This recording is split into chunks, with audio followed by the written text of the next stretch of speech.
হলিউডে বেশ কিছুদিন ধরেই গুঞ্জন টম ক্রুজ ও আনা ডে আর্মাসের মধ্যে বিশেষ সম্পর্ক গড়ে উঠেছে।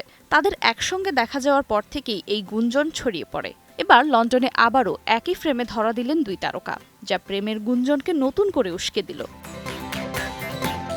people.com-এর প্রতিবেদনে জানা গেছে, লন্ডনে বেশ ফুরফুরে মেজাজে দেখা গেছে দুজনকে। ৬২ বছর বয়সী টম ক্রুজ কালো জিন্স ও বাদামি টি শার্টে ছিলেন ক্যাজুয়াল লুকে, আর ৩৬ বছর বয়সী আর্মাস পরেছিলেন লম্বা কালো কোট ও সাদা টপ।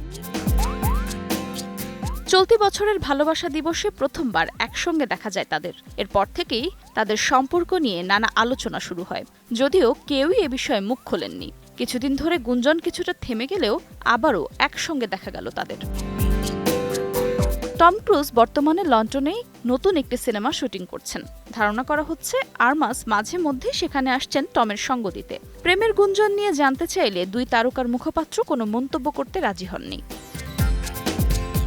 এর আগে বেন অ্যাফ্লেক ও পল বুকেডাকিসের সঙ্গে সম্পর্কে ছিলেন আর্মাস, তবে কোনো সম্পর্কই স্থায়ী হয়নি। অন্যদিকে ২০১২ সালে কেটি হোমসের সঙ্গে বিবাহ বিচ্ছেদের পর টম ক্রুজের নাম একাধিক নারীর সঙ্গে জড়ালেও তিনি আর বিয়ের সম্পর্কে জড়াননি।